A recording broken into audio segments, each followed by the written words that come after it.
ધાર્મિક લાગણીને માન આપીને એક મંડળને ફક્ત 5 હોર્ડિંગની જ છૂટ મળશે. ગણેશોત્સવ નવરાત્રિમાં ધાર્મિક હોર્ડિંગની મર્યાદિત મંજૂરી અપાશે. કોમર્શિયલ જાહેરાત નહીં લગાવી શકાય. મંડપથી 50 મીટર સુધી જ ધાર્મિક હોર્ડિંગ મંજૂરી મળી શકશે.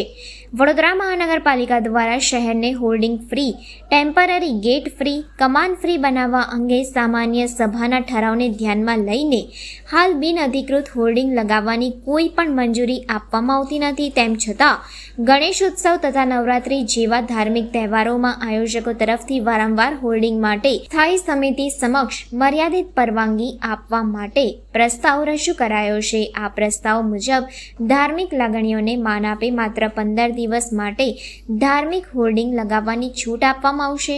આ મંજૂરી માટે અરજદારે જમીન મિલકત શાખામાંથી પરવાનગી લેવી ફરજિયાત રહેશે અને દરેક હોર્ડિંગ માટે ₹200 ફી ભરવી પડશે. એક મંડળને માત્ર 5 ધાર્મિક હોર્ડિંગ લગાડવાની મંજૂરી મળશે અને તેમાં કોઈ પણ કોમર્શિયલ જાહેરાત મૂકી શકાશે નહીં. હોર્ડિંગ માત્ર મંડપથી 50 મીટરની ત્રિજ્યામાં જ લગાડવામાં આવશે. ટ્રાફિક જંકશન, 4 રસ્તા, સરકારી અને ઐતિહાસિક ઇમારતો પર હોર્ડિંગ લગાડવા સંપૂર્ણ મનાઈ રહેશે. પરવાનગી સમયગાળો તહેવાર શરૂ થવાના 5 દિવસ પહેલાથી લઈને તહેવારના અંતિમ દિવસ સુધીનો રહેશે. તહેવાર પૂર્ણ થયા બાદ તાત્કાલિક તમામ હોર્ડિંગ દૂર કરવાની રહેશે. પ્રસ્તાવ મુજબ શહેરમાં કોઈપણ પ્રકારના ગેટ લગાડવા પર પ્રતિબંધ રહેશે. આ અંગેની જરૂરી કાર્યવાહી કરવાની સત્તા મ્યુનિસિપલ કમિશનરને આપવા પ્રસ્તાવ રાખવામાં આવ્યો છે. જય ગણેશ. ખૂબ જ ખુશીના સમાચાર વડોદરાના તમામ ગણેશ મંડળો માટે છે. ઘણા દિવસથી આપણે ચિંતાની અંદર હતા કે ભાઈ આપણે જો બેનર, હોલ્ડિંગ, પોસ્ટર આપણા નહીં લાગે તો આપણને એડવર્ટાઇઝમેન્ટના માધ્યમથી જે ફંડ ફાળો મળે છે કેવી રીતે મળશે. આજથી 10 દિવસ પહેલા વડોદરા ગણેશોત્સવ સેવા ટ્રસ્ટ દ્વારા રજૂઆત કરવાની અંદર આવેલી ડોક્ટર શીતલ મિસ્ત્રી સાહેબ, ચેરમેન સાહેબ અને પિંકીબેન ને મેયર સાહેબને કે વડોદરા શહેર ઉત્સવની અંદર કે આપણે જે અત્યારે બેનર, હોલ્ડિંગ ને એના પર જે બેન રાખ્યો છે ગેટ પર, એ 15 દિવસ માટે બેનને હટાવવાની અંદર આવે કે જે ગણેશ ઉત્સવ 27 તારીખે શરૂઆત થાય છે એના 3 દિવસ અને વિસર્જનના 2 દિવસ સુધી એના પછીના કે તમામ ગણેશ મંડળોને એડવર્ટાઇઝમેન્ટના માધ્યમથી જે ફંડ ફાળો મળે છે, જેને કારણે વડોદરા ગણેશ ઉત્સવ ખૂબ રંગે ચંગે એની ઉજવણી થાય છે. જો કશે ને કશે આના પર બેન યથાવત રહેતો તો ફંડ ફાળો ગણેશ મંડળોને મળતો નહીં અને ખૂબ મોટું નુકસાન જતું ને. જે સારા આયોજનો વડોદરા શહેરના ગણેશ મંડળો કરે છે એની અંદર કશે ને કશે રોક આવતી અને આ જે ચામ છે ગણેશ ઉત્સવ, જે આન બાન શાન છે એની અંદર કશે ને કશે ઘટ થતી. અમે ડોક્ટર શીતલ મિસ્ત્રી સાહેબ, ચેરમેન સાહેબ, અમારા પિંકીબેન મેયરશ્રીનો અમે ખૂબ આભાર વ્યક્ત કરીએ છીએ કે અમારી રજૂઆતને આપે સાંભળી, ગણેશ મંડળોની વેદનાને આપ સમજ્યા અને એક પોઝિટિવ પરિણામ તરફ આપ જઈ રહ્યા છો. અમે તમારા ખૂબ આભારી છે અને જે સાથ સહકાર અમારા તરફથી કોર્પોરેશનને આપવાનો છે એની અંદર અમે પણ કશે પાછળ હટીએ નહીં, કેમ કે તમે જો અમારી સાથે રહેશો તો અમે પણ તમારી સાથે, વડોદરા શહેરના ગણેશ મંડળો તમારી સાથે ખભેથી ખભા મળાઈને ઉભા રહેશે. ગણેશ મંડળોની છેલ્લા ઘણા સમયથી રજૂઆત હતી કે તેમને હોર્ડિંગ્સ લગાવવા દેવામાં આવે. આ અંગે શું વિચારણા કરવામાં આવી છે અને આગામી નિર્ણય શું રહેશે? વડોદરા શહેર કલાનગરી તરીકે, સાંસ્કૃતિક પાટનગર તરીકે આખા ગુજરાતભરમાં પ્રખ્યાત છે. વડોદરા ઉત્સવની નગરી તરીકે ઓળખાય છે અને ખાસ કરીને મહારાષ્ટ્ર પછી ગણેશોત્સવ સૌથી મોટી સંખ્યામાં ગણેશજીની મૂર્તિનું સ્થાપન વડોદરા શહેર ખાતે થતું હોય છે.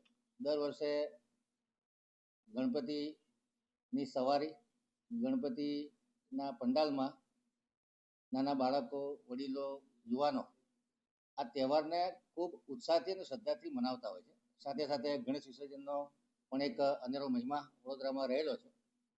ત્યારે અલગ ધાર્મિક સંગઠનો અને ગણેશ મંડળો દ્વારા કોર્પોરેશનને રજૂઆત કરવામાં આવી કે ગણપતિના મહોત્સવ દરમિયાન આ ગણપતિ મહોત્સવ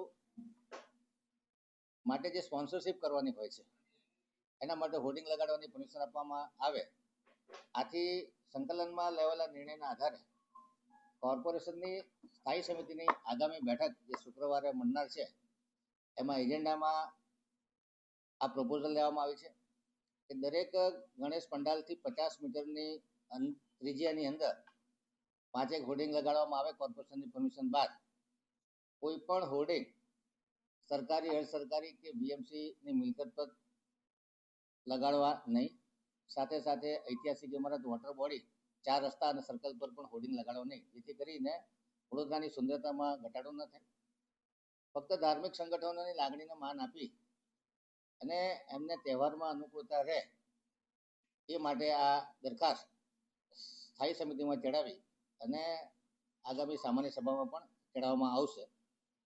જે હોર્ડિંગ ફ્રી સિટીની દરખાસ્ત બજેટમાં સ્ટેન્ડિંગ અને સામાન્ય સભામાં મંજૂર કરી હતી, જેનાથી વડોદરા શહેર સુંદર અને સુઘડ બન્યું, જેનાથી વડોદરા શહેરના નાગરિકોની સલામતી અને સુરક્ષામાં વધારો થયો.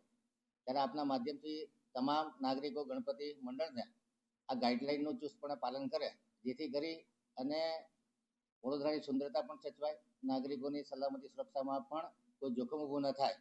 અને સાથે સાથે જે ધાર્મિક સંગઠનો દ્વારા પોતાના ગણપતિની એડવર્ટાઇઝ કરવી હોય કે ભાઈ આ જગ્યાએ ગણપતિ પંડાલ છે અને એમને નાની મોટી સૌજન્યની એડવર્ટાઇઝ મળતી હોય એ પણ મળતી રહે, જેનાથી એમના ખર્ચમાં પણ રાહત મળે.